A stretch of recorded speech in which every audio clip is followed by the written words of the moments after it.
Good day, guys, and welcome to the show. How are you people doing? I hope everyone is fine, and I hope you are moving along with your lives and achieving your dreams one goal at a time. Let's run through some stories making the headlines in our beloved continent, Africa. Former Gambia minister under Yaya to face trial in Switzerland. That the former minister who served under Yaya Jammeh. Yaya Jammeh was the deposed leader of Gambia who nearly ran the country into the ground. I don't know what's wrong with most African leaders, but when they get to power, when they get into offices, especially the presidency, then they kind of like make everything become like their own. They rule as they want, they steal as much money as they want to steal, and they have little or no regard for their people. Those same people they are supposed to protect. We find this across Africa. How can you be a leader of a country and they've been there for decades plus, but yet still you cannot show anything that you've done in the country? Yet still you cannot pinpoint anything that you've done that has better up the lives of the people. It's quite a shame.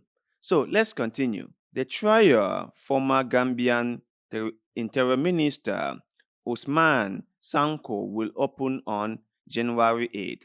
The former official is charged with crimes against humanity relating to torture, kidnapping, sexual violence, and unlawful killings between 2000 and 2016 under then President Yahya Jammeh. The opening of a Swiss trial on January 8, 2024 for serious crimes committed in the Gambian represents a significant advance for justice for the victims of grave abuses. Gambian and the international group that are part of the German to Justice campaign said today. Samko was arrested in Bern, Switzerland on January 26, 2017, the day after trial. International filed a criminal complaint against him. The Office of the Attorney General of Switzerland filed an indictment against Samko before the Federal Criminal Court on April 17, 2023. The trial, taking place in the city of Bellinzona, is expected to last about 3 weeks. Yeah, so he has been arrested in Switzerland and he will be tried for all the things he did in the Gambia. That is why I tell leaders, I tell people, when you are occupying an office, it's just temporary.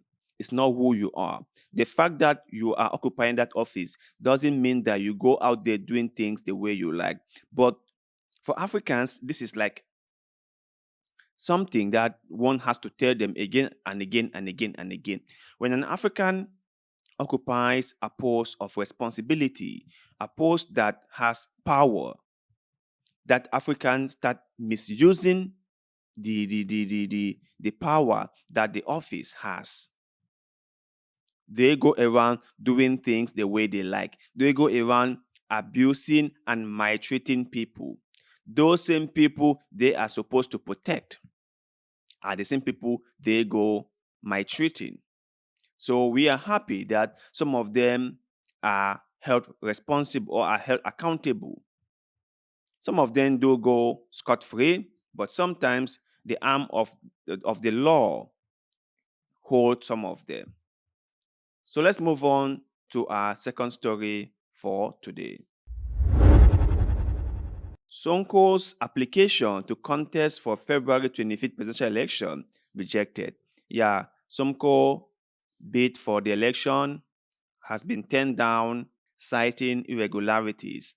The ruling party in Senegal does not want him to run. They are scared he's going to tip the election in his favor. So let's continue. Senegal's top opposition leader on Friday suffered major setbacks in his quest to contest the presidency when a top court upheld the defamation conviction against him, and the Constitutional Court rejected his application to be a presidential candidate on the basis that it was incomplete. Ousmane Semko's application case at the council was examined without his representative in flagrant violation of the law before it was rejected.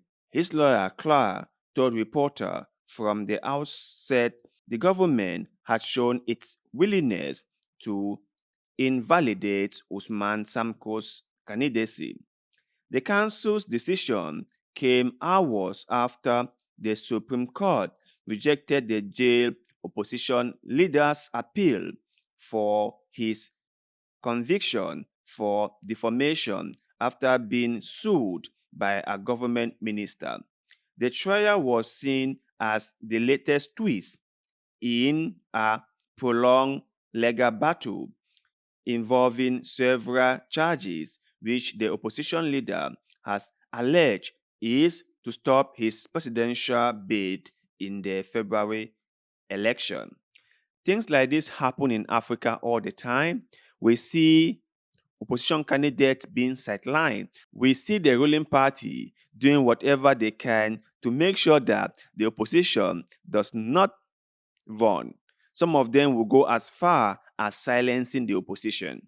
When they see an oncoming candidate, someone whom the people like, they will do everything they can to make sure that that individual has no chance to challenge them. And it's not just them. When the people rally behind this opposition leader and they force the government to let him run, and they voted for this person, and the person win the election, when he gets into the presidency, he became the same person the other people have pushed out. It's like a never-ending cycle. A young person came up. The older generation, the Kabas, rejected him. He made deals with them, or the people used their people power to put him in office. When he gets into office, he became like those people who have stopped him or who have tried their best to prevent him from becoming the leader. And then he starts persecuting anyone who says anything against him. He starts locking up anyone who opposes him. This is a never-ending cycle in Africa. But as us, the young Africans, we are optimistic that things will change, that things will get better, and that Africa will become a place that we, the Africans, will be proud of. So let's move on to our next story for today.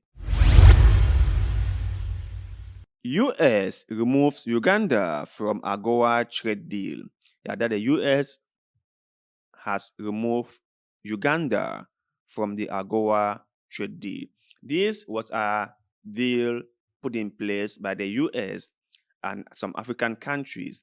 The trade deal let these African countries sell their product to US, I think tax-free, which was like a free trade agreement between some African countries and the United States. So this treaty has helped African countries a lot. And now Uganda has been removed from the trade deal. And if you guys remember clearly, Uganda is is the African country that passed one of the most draconian anti-LGBT law. And people are still fighting that law in court. people from the LGBT community and human rights are saying that the law is unfair to people from the LGBTQ community. So we are still waiting to see what the outcome would be. But in a country like Uganda, where Yoweri Museveni controls almost every single thing, I wouldn't bet on the decision from the Supreme Court. Because if I had to take a guess, I think nothing will change. The law that has been signed by the president will stay, no matter how draconian or how unfavorable it is to the minorities or to people from the LGBTQ community. But let's move along with this story. AGOA, a U.S. Trade Performance Act, was enacted on May 8, 2000 and provides duty-free access of over 6,000 products from beneficiary countries to the U.S. market. Uganda now has to find alternatives to plug the gap of nearly shilling 40 billion export revenue after US President Joe Biden terminated the East African country from the African Growth and Opportunity Act. In October 2023, Biden issued notice of intention to remove Uganda from the AGOA to the Speaker of the Senate, citing human rights violations. A December 2023 communication from the Office of the Trade Representative confirmed the termination that now locks Uganda-made products out of the preferential treatment on U.S. market. I have determined that Central African Republic, Gabon, Niger, and Uganda do not meet the requirement described in Section 506A of the Trade Act. Accordingly, I have decided to terminate the designations of the Central African Republic, Gabon, Niger, and Uganda as beneficiary sub-Saharan African countries for purposes of Section 506A of the Trade Act, effective January 1st, 2024. The statement reads, well, I think this is a very significant move and it's going to affect Uganda significantly. They will be losing a total sum of about shilling 40 billion. So let's hope that this country, Uganda, look for alternatives to like balance up this trade deficit. And also, I do believe that Africa must learn to stand on its own 2 feet, that we shouldn't let Westerners use certain things to blackmail us. Because this is pure blackmailing, right? Removing them from this AGOA trade deal is just to tell them that we have power above you. We have our hands above your head. And anytime we ask you to do something and you do not do it, we are going to crush you. You cannot leave yourself open to such blackmailing. Now, I love to trade with the West. I love to do business with them because I think we can make some money. But I do not like it when our fate is dependent on them. I do not like it when they start meddling in our internal affairs. We have our problems and certain things in Africa I really do not appreciate. But I wouldn't want the Westerners to come in and start putting their mouth into things that does not concern them. Because remember, whenever they step in, it's not for us, the Africans. No, it's for them. If they do not have something to benefit from stepping in, they won't step in. They won't step in. So they will come in the pretext that they are coming to defend us. They are coming to defend their marginalized groups or maltreated groups or less privileged people. But it's not that. They are not coming there because they love us. They are not coming there because they want to see us prosper and succeed. If that were to be the case, they will not let us have dictators in power who constantly persecute us. Some of those dictators in Central and West Africa are wholeheartedly supported by France and their colleagues. So when the West is coming to Africa, do not get it mixed up, thinking that they are coming to protect you, the Africans. No, they've never done that. Since in the period of slave trade, they've never done that. If they're in Africa, it's because they realize that there's something in Africa that they can get. And they are coming to Africa just so they can get it as much as they can. It's the same thing that France was doing in Niger. They were taking it to France to power Paris and sell some of the energy to Europe. While Niger was in darkness, they didn't care to build a power plant that could power Niger. They didn't care about that. All they cared was to exploit Niger's raw minerals and take them abroad. Why the local Nigerians starve. Why the country goes dark. Why Nigerians can have constant electricity. They have to buy 90% of their power source from Nigeria.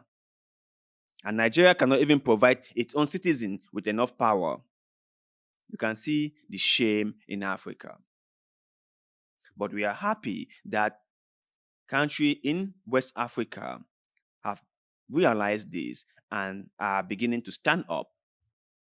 It might take a while, but Niger, Mali, Burkina Faso, Guinea, they've all stood up against France and they've all told France no. And I'm guessing that the reason that Central African Republic and Gabon are out of the AGOA trade deal is because they are challenging America. Whenever you start doing that, then your name will be taken off the list, or you will be the next country for your economic to be destroyed.